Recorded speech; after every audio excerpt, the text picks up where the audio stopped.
मानव के हृदय में यह सर्व जगत समाया है। ज्यों ही हृदय में संसार की प्रतिष्ठा स्वीकार की जाती है, उसी समय संकल्प और प्रतिभा जगत की रचना आदि मानव के हृदय में स्वीकार कर ली जाती है।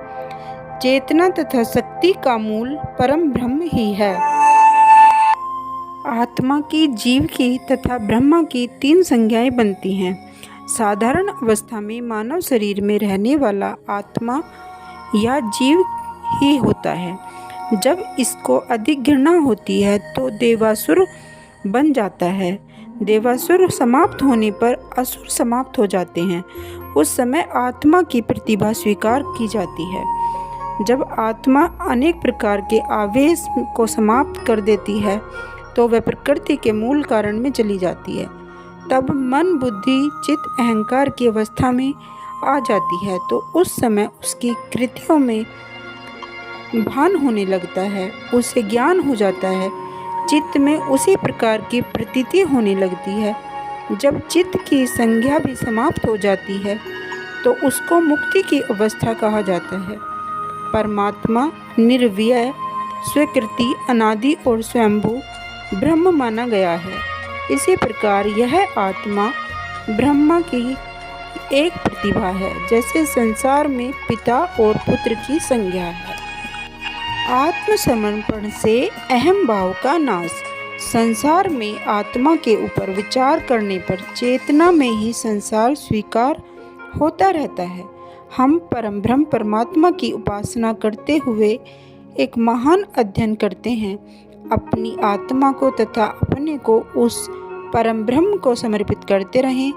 समर्पित करने से नर्मता और महानता हमारे जीवन में उत्पन्न हो जाती है।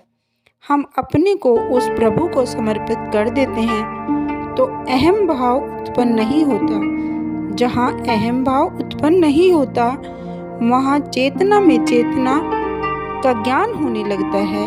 अतः हम परमात्मा की उपासना करते हुए सार्थक बनते रहें तथा प्रत्येक विषय पर अपना अध्ययन करते रहें।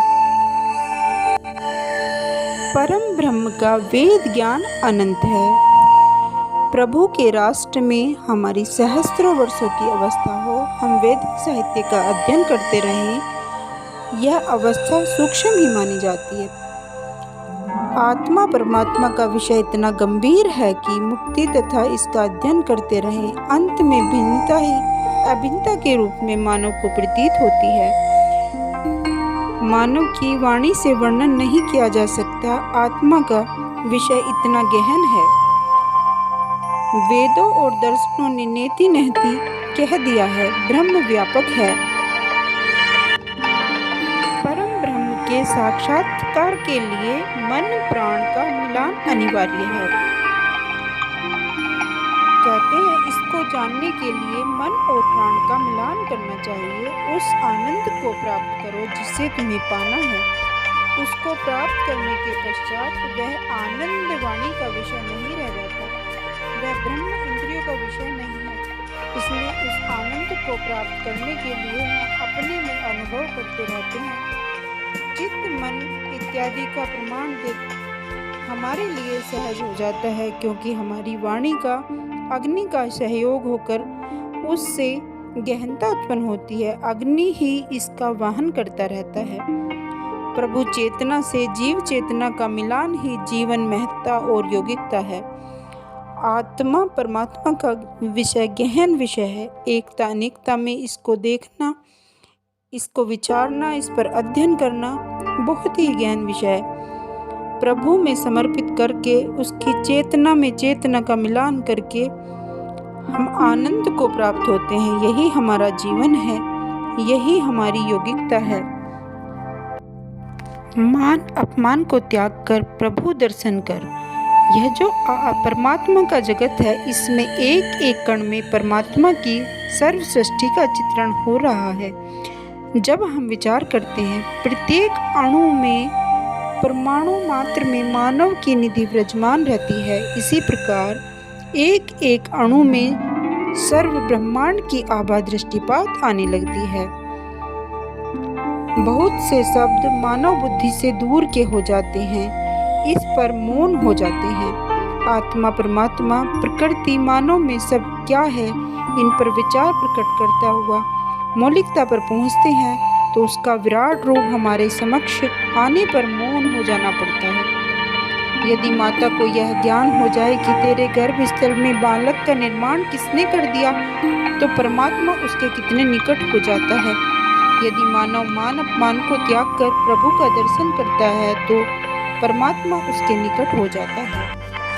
यह आत्मा अजर, अमर और नित्य है। यह आत्मा किसी काल में नष्ट नहीं होती। यह अजर है, अमर है, अभय है, अनित्य है, नित्य है। मानव का शरीर केवल क्षण भंगुर है, किंतु मानव इसी से स्नेह करता है। तू उस प्रभु का याद कर, तू अपने को उस प्रभु में मिलान कर, तो तुझे उस चेतना का दर्शन होगा। दैत्य कौन है? जिनकी न दान में, न कर्म में, न यज्ञ में प्रवृत्ति होती है, न आत्मा में निष्ठा होती है। वे इस शरीर को ही आत्मा स्वीकार कर लेते हैं। वे केवल दैत्य प्रकृति के होते हैं। यह आत्मा वह है जिसके मानव शरीर से निकलने के पश्चात वह शरीर शून्य हो जाता है। आत्मा ही इस शरीर का केंद्र है। आत्मा से धाराएं चलकर चित्त से मिलती हैं और चित्त से मानव का शरीर क्रियाशील बनता चला जाता है।